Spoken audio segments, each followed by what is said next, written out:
Mais les amis, c'est pour ça qu'il faut se faire baptiser, quoi. Et c'est sûr.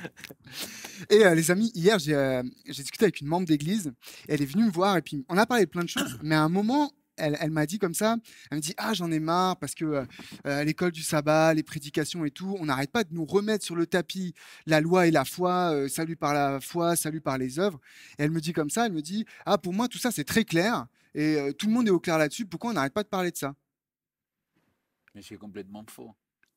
En tout cas, moi, je lui ai dit, pour moi, je pense que c'est pas clair du tout, et la plupart des gens, en fait, ils sont pas clairs.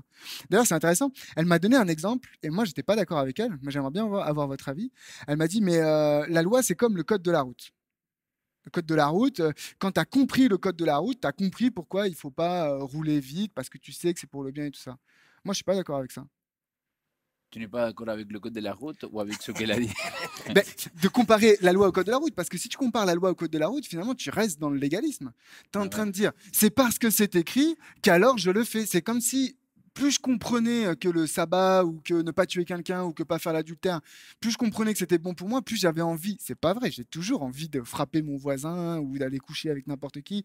Enfin, c'est pas vrai, hein. Ah, Mais c'est pas clarifie juste parce que... parce que je comprends le truc que ça devient plus facile à faire. Moi, je suis Non, pas d'accord. mais moi je suis d'accord avec toi, il y a ça, mais pour moi, l'autre problème capital qu'il y a, je pense que tout le monde, il mélange les choses. Ils pensent tous que, ok, Jésus, il me sauve, il n'a rien que je peux faire pour être sauvé. Cependant, une fois qu'il m'a sauvé, une fois que je me suis fait baptiser, à partir de ce moment, voilà, il faut que je sois pas parfait, mais que je cherche toujours la perfection d'une vie impeccable, sans défaut, sans tâche. Et là, c'est compliqué, les amis, parce que pour moi, le rôle de la loi, c'est pas ça. Mais je sais pas, en C'est tout cas, quoi pour toi le rôle de la loi alors? je pense que la loi, il est là pour établir des règles. C'est le cadre dans lequel nous vivons. Mais la loi, il existait même avant que nous, on tombe dans le péché. Et donc, du coup, cette loi-là, il doit être un cadre. Il doit être quelque chose qui doit être inné au moins. Mais à cause du péché, bah, j'arrive pas à garder la loi comme ça simplement. Et donc, aujourd'hui, pour moi, un des premiers rôles de la loi, c'est justement que je me tourne vers Jésus-Christ à chaque fois, quoi. C'est-à-dire, la loi, elle est là pour me dire à quel point j'ai besoin de Jésus jour après jour, minute après minute, quoi. Même si on ne le fait pas tout le temps, quoi. Mais pour moi, Ouais. la loi, elle me montre à quel point j'ai besoin de Jésus. Mais quand tu dis ça, tu sous-entends que du coup, la loi ne sert qu'à ça.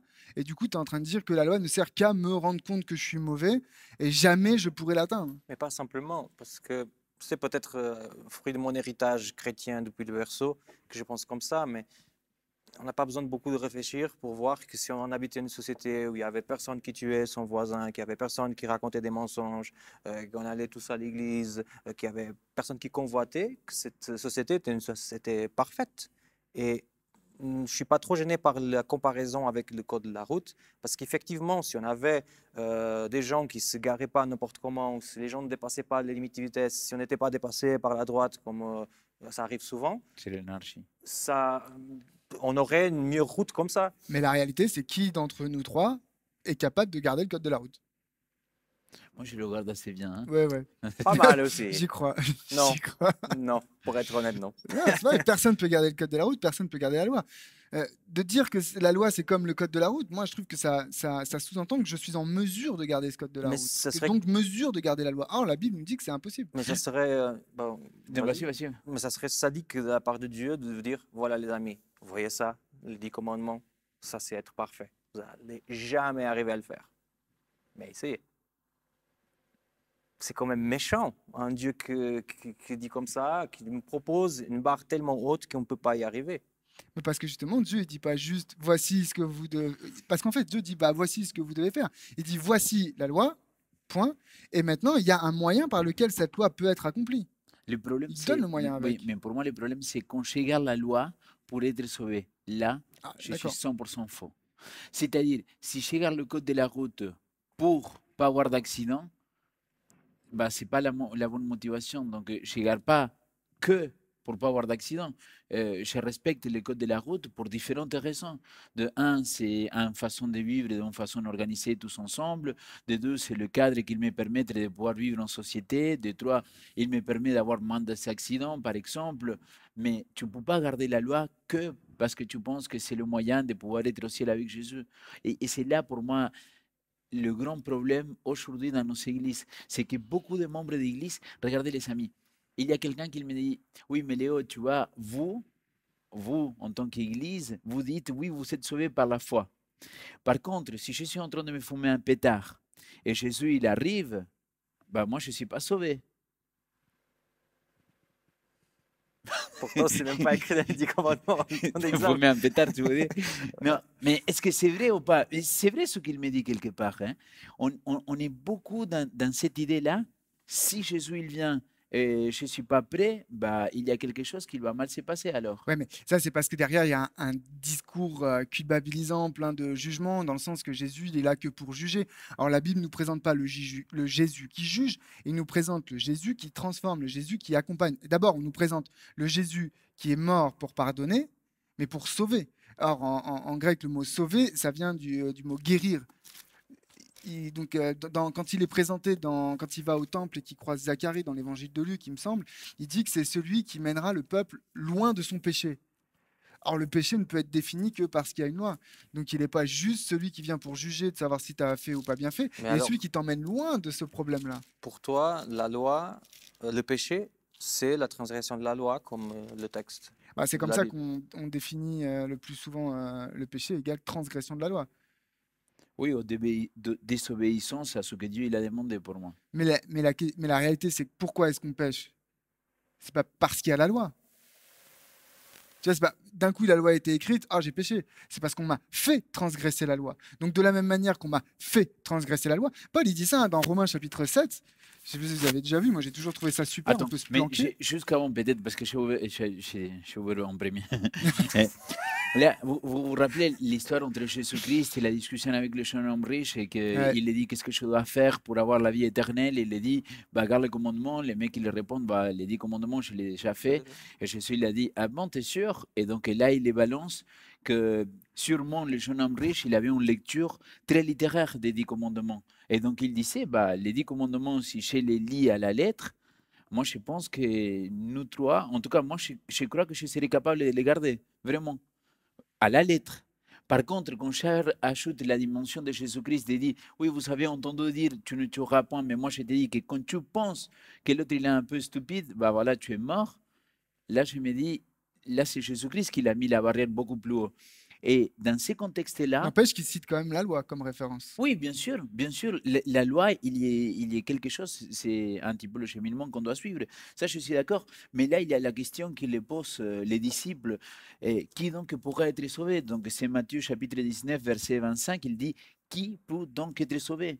Et c'est là que Jésus-Christ, dans ces contextes de salut, il va lui dire, pour les hommes, c'est impossible, mais pour Dieu, tout est Ouais. possible.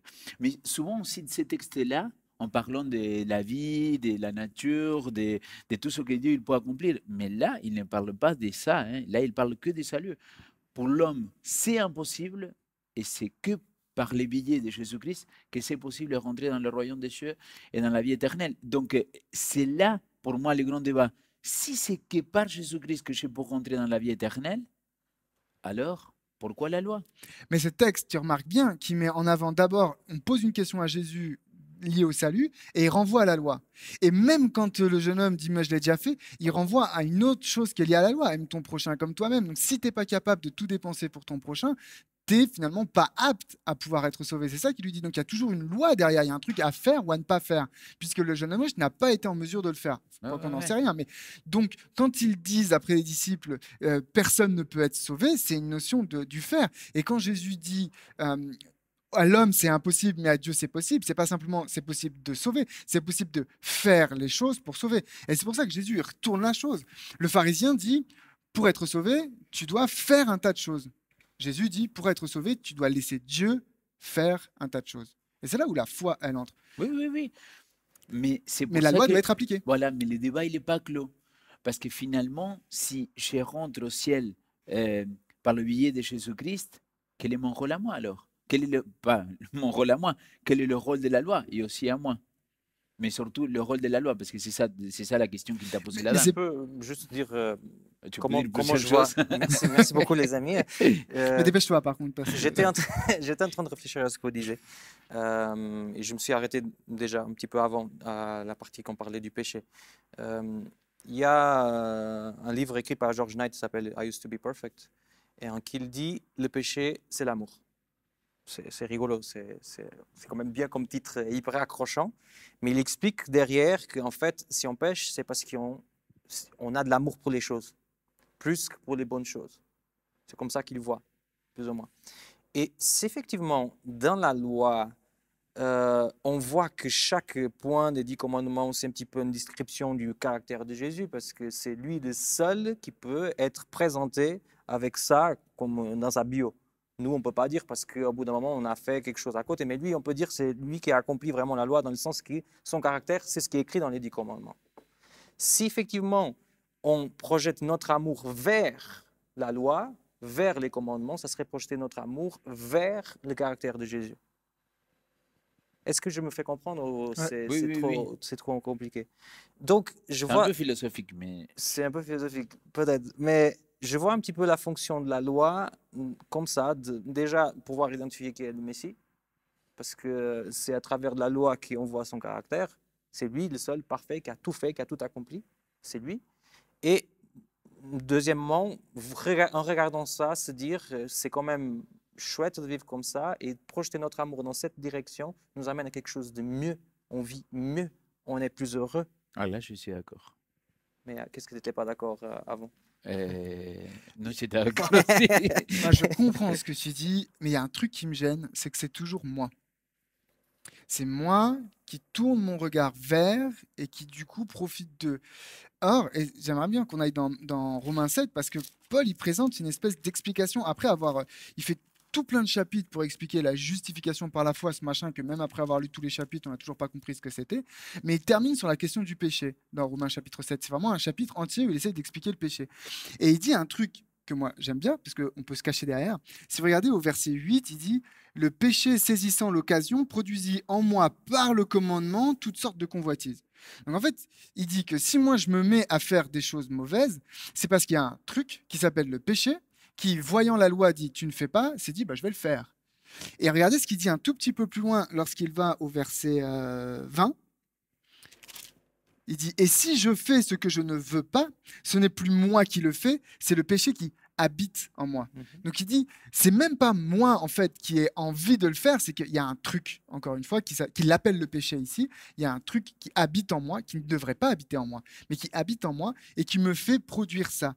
Alors que Et donc, le truc qui habite en toi, on pourrait le chasser pendant qu'on est ici en vie? chapitre 8, verset 9, donc tout de suite après, hein, on est dans Ouais, dans ouais, dans la la même. conclusion du raisonnement. Pour vous, vous ne vivez pas selon la chair, mais selon l'esprit, si du moins l'esprit de Dieu habite en vous. Si quelqu'un appelle l'esprit de Christ et ne lui appartient pas, et si Christ est en vous, le corps, il est vrai, est mort à cause du péché, mais l'esprit est vie à cause de la justice. Vous voyez, avant, il dit qu'il y a un truc qui s'appelle le péché qui habite en moi, qui utilise la loi pour me faire l'inverse de la loi, mais tout de suite après, il nous dit, mais normalement, il y a autre chose qui est censé habiter en moi, Christ lui-même, parce qu'il dit l'esprit de Christ, et après, il dit Christ en vous. Est-ce que tu peux répondre à la question qu'il t'a posée? Qui était Est-ce qu'on peut chasser ce péché? Parce que là, il personnifie le péché. Il dit que c'est comme quelque chose C'est qui est à exactement, il l'intérieur. le personnifie.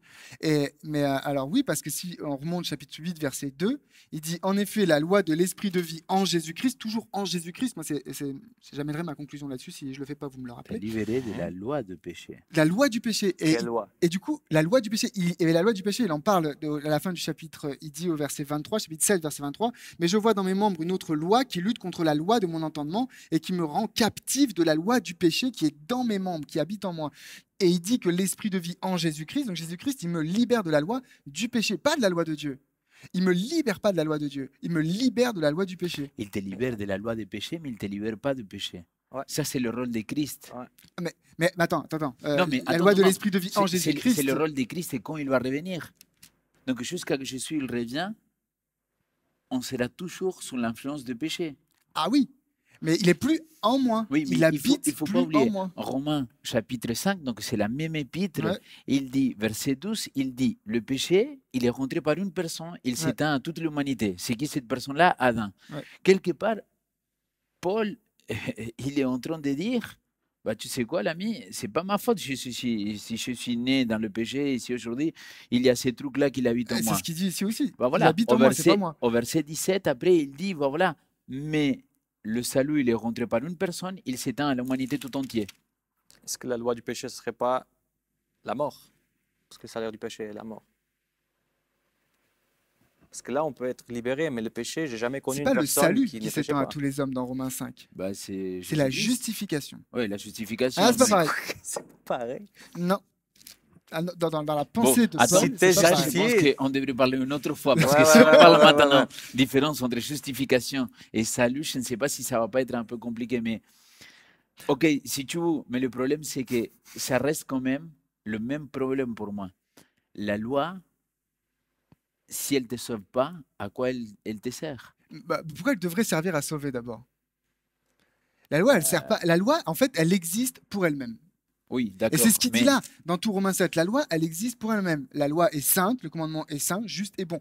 Elle a aucune utilité. Elle n'est pas utilitaire, la loi. Elle a pas une utilité. La réalité, et c'est ce que décrit Paul, la réalité, c'est que le péché utilise la loi pour me faire aller à l'encontre de la loi. Pourquoi? Parce que la loi, elle existe pour elle-même. oui, mais Elle ça, décrit qui est Dieu. Et en me faisant aller à l'encontre de la loi, je vais à l'encontre de ouais, Dieu. mais Objectif atteint. c'est le seul verset, ouais, c'est-à-dire c'est un chapitre là, mais après il y a d'autres versets qu'il dit, Paul il dit, est-ce que bah, dans le même chapitre 7, verset, je ne sais pas, le 7, il dit, que dirons-nous donc que la loi était le péché, jamais de la vie, mais je n'ai connu le péché Que par la que loi. par la loi. Ouais. Donc quelque part, la loi, il m'aide à me rendre compte que je suis un pécheur, et Jésus-Christ, il dit, moi je suis venu chercher des pécheurs.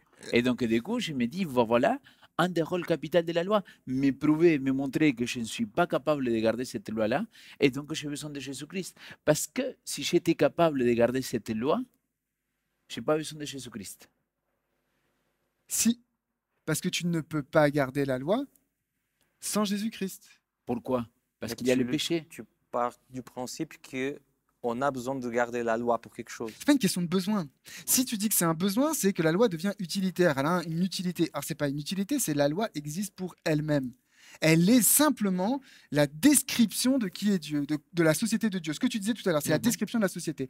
Mais elle n'a pas de fonction. Oui, C'est pas un juge, c'est pas un policier, c'est pas comme le code de la route Mais dont il la vient de fonction lire est de condamner le verset celui avec qui... l'apôtre Paul dit qu'il a une fonction très Ah non, claire. non, non. Il dit, je n'ai connu le péché que par la loi, et après il explique, et c'est le verset que j'ai lu tout à l'heure. Le péché utilise la loi. Oui. C'est pas la loi qui me Ga- dit t'es pécheur, c'est Galates le 3, péché qui me fait pécher. Galates 3, 24, ainsi, la loi a été notre surveillant jusqu'à Jésus-Christ, pour que nous soyons justifiés en vertu de la foi. Un pédagogue, ouais. Ouais. Oui, un pédagogue.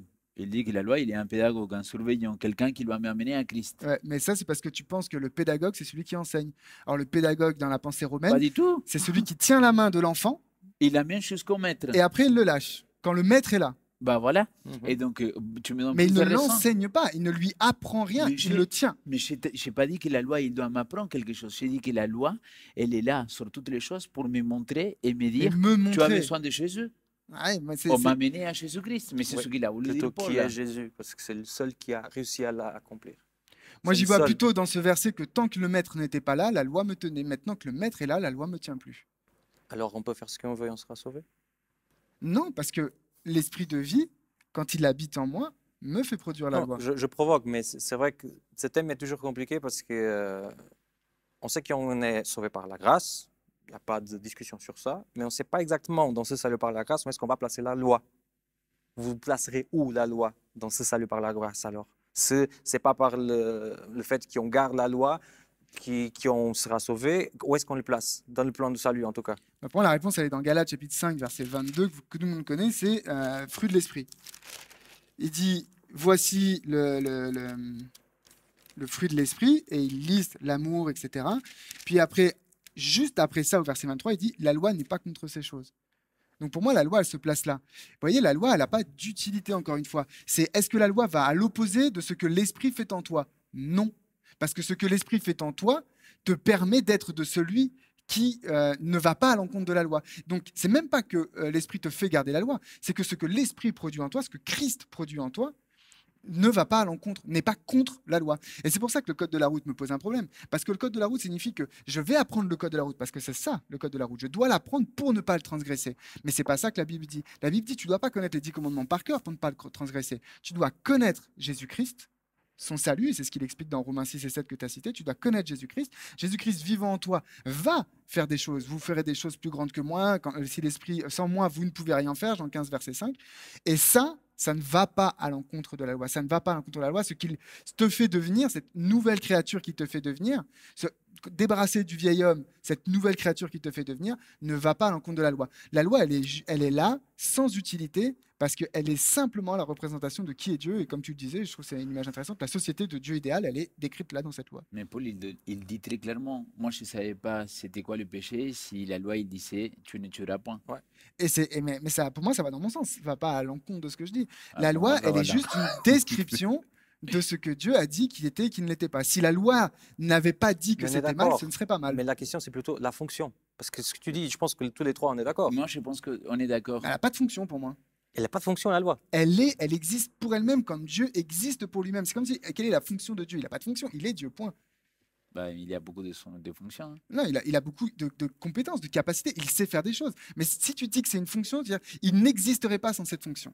C'est ça qu'on dit. Bah, Or, la loi existe pour elle-même. Nous n'aurions jamais péché, la loi existerait quand même. Elle aurait peut-être jamais été marquée sur 10... mais Dieu, il n'a pas 10 besoin machins. de dire tu ne tueras point s'il n'avait pas de péché, s'il avait le péché, s'il n'avait pas le péché. Oui, mais ne tuera point serait toujours valable. Bah non, parce que les gens, ils ne sauraient même pas qu'est-ce que c'est tuer. Non, il n'a pas besoin de le dire, mais il serait toujours valable. Parce que, comme tu le dis, si les gens n'avaient jamais péché, ils n'auraient jamais tué. Oui, Donc pour- la loi est accomplie. Même pour moi, c'est trop compliqué. Mais Pour moi, c'est si trop on, compliqué. si on parle, et puisqu'on a besoin de terminer, si on parle plutôt au niveau de nos églises, cette question-là, pour la vie de chacun, comment est-ce que vous placerez la loi? Vous avez quelqu'un qui vient dans nos églises, qui remarque qu'en plus qu'on est très chaud pour garder un commandement très spécifique. Qu'est-ce qu'on va dire à la personne? Non, tu es sauvé par la grâce, tu es justifié en Jésus-Christ, donc la loi, elle n'a pas de fonction. Pour moi, la loi. Ça va trop gêner Mais- cette phrase-là. Ouais, ouais. Mais moi, j'étais dans ma conclusion. Ouais. Pour moi, la loi, c'est une source de bénédiction pour chacun de nous. Tu acceptes Jésus-Christ, tu acceptes que tu es pécheur, et donc tu dis, ben voilà, Seigneur, moi tout seul, je ne peux pas garder cette loi-là. Le péché, il habite en moi, j'ai besoin de toi pour être sauvé. Sans toi, ça, pour moi, être humain, c'est impossible. Mais je sais que pour toi, il est possible. Donc, quand tu acceptes Jésus-Christ, voilà, c'est bon. Le truc, c'est, et ça, on pourrait discuter une autre fois si vous voulez, mais pour moi, accepter Jésus-Christ, ce n'est pas le jour que tu te baptises, mais c'est un truc que tu vas faire tous les jours de ta vie. Et donc, du coup, la loi, pour moi, et je le crois de plus en plus, il est une source de bénédiction pour chacun de nous. Quand Dieu il me dit, ne fais pas souci, ou quand dans la Bible, il est écrit, ne fais pas ça, lui, il n'a pas besoin de ça pour lui. Lui, il a besoin que moi, je suis heureux, que moi, je puisse être épanoui. Et donc, s'il me dit, tu ne tueras point, pour moi, à lui, ça ne va pas lui changer sa vie. Par contre, à moi, si je tue quelqu'un, ça va me changer ma vie. Et ça, c'est depuis tous les temps. Prison, papier, prison. Si Dieu il dit ne commets pas d'adultère, bah, il y a beaucoup plus de signification que ça. Et pour moi, c'est ça l'intéressant. C'est que je dois comprendre que si Dieu il me demande quelque chose, c'est pas pour que je sois sauvé ou pas. Pour moi, il me le demande pour que je sois béni ici sur terre avant de pouvoir vivre l'éternité sans ces trucs en moi, sans le péché en moi. Ça, c'est ma conclusion. En tout cas, je vois comme ça. Je vois de plus en plus la loi comme une bénédiction. Moi, je vois la loi comme les petits trucs qu'on nous donne dans les magasins pour essayer un nouveau parfum en petite taille. Échantillon. Un échantillon, c'est comme ça qu'on Oui. appelle. Donc les petits échantillons qu'on nous donne, et c'est un petit échantillon du ciel. Et Jésus, c'est pas quelqu'un qui nous dit ah c'est super, il faut qu'un jour tu viennes au ciel, mais qui nous montre pas comment c'est le ciel. Il nous laisse la loi, il montre la loi, c'est ça c'est le ciel. Personne tue, personne raconte des mensonges. Et moi, je ne propose pas un chemin que je ne sais pas le faire. Et quand il est venu sur terre, il a montré ça c'est le chemin que je propose, et moi j'ai fait comme ça. Et si tu vas voir que dans tous les commandements, ça rejoint ce que tu dis un petit peu, si on les met en pratique, c'est pour notre bénéfice, on sera plus heureux. Si je suis dans une société que je sais qu'il n'y a pas de convoitise, moi-même, je vais vivre mieux. même si j'ai jamais eu l'envie de convoiter. Complètement d'accord. Et finalement, ce petit échantillon du ciel, il est là pour nous montrer effectivement qu'il y a quelque chose de mieux qui est réservé pour nous. Mais je ne suis pas de l'opinion qu'on pourra garder la loi à 100%, qu'on pourra ne pas pécher. Parce que le jour que j'arrive à ne pas pécher, j'ai plus besoin de sauveur. J'ai plus besoin de Jésus-Christ. Donc lui est le seul qui a réussi à garder toute la loi. C'est le seul qui va, à mon avis, faire ça. Et nous, on est devant la proposition de son royaume et on se dit, waouh, c'est chouette, merci pour ton salut, je t'accepte et je veux aussi faire comme toi. C'est pour ça qu'on s'appelle des chrétiens. Moi, dans ma conclusion, je fais un premier constat qui se trouve dans 1 Corinthiens 7, verset 19, qui dit « La circoncision n'est rien, l'incirconcision n'est rien, mais l'observation des commandements de Dieu est tout. » Donc, on a dans la Bible suffisamment de versets qui disent « Il faut observer la loi. » Donc, les Juifs, puis certains chrétiens, sont tombés dans le travers de faire de la loi un moyen d'obtenir le salut. Mais la loi n'est jamais présentée comme ça. La loi est toujours présentée comme une réalité qui doit être gardée par l'homme. Mais l'homme ne peut pas garder cette loi. C'est aussi l'autre constat que fait la Bible. Et du coup, il y a plein de chrétiens qui, à l'opposé, mettent la loi de côté en disant non, on ne peut pas. Or, dans Romains 7 qu'on a lu tout à l'heure, il dit que mon entendement prend plaisir à la loi. Et c'est ce que tu disais, mon entendement prend plaisir à la loi. Donc si déjà mon entendement ne prend pas plaisir à la loi, il faudrait que je me pose des questions vis-à-vis de ma relation avec Dieu. Mais finalement, puisqu'on a deux constats, on a un constat qui me dit il faut garder la loi et un constat qui me dit tu ne peux pas garder la loi, la Bible vient amener ce qui vient rejoindre ces deux constats-là, c'est Jésus-Christ qui, par la vie qu'il a vécue, comme tu l'as dit, a gardé lui-même la loi et aujourd'hui m'offre l'Esprit Saint, qui est finalement Christ lui-même qui vient vivre en moi, afin que cette loi soit gardée. Par contre, pour moi, et je rejoins à moitié ce que tu dis, c'est une direction. Ouais. Mais cette direction, c'est pas moi qui me dis je prends cette direction, c'est Christ en moi qui me fait prendre cette direction. Que je l'atteigne ou pas, c'est pas la question que je C'est me la pose. conséquence. Ouais, mais peut-être que je peux l'atteindre ou pas. J'en sais rien. J'ai jamais vu personne comme tu dis. Et en même temps, j'ai envie de me dire, et s'il faut, je serai le premier, super. Pourquoi pas. Mais voilà, pour moi, la conclusion, c'est il y a deux constats dans la Bible. Il y a le constat, il faut garder la loi. Tu ne peux pas par toi-même. Donc, Jésus-Christ est venu garder pour toi, et aujourd'hui, en toi, il peut le faire. Merci beaucoup. Alors, c'était le 3 à la fois d'aujourd'hui avec nos chers amis Ben, Sam et Léo.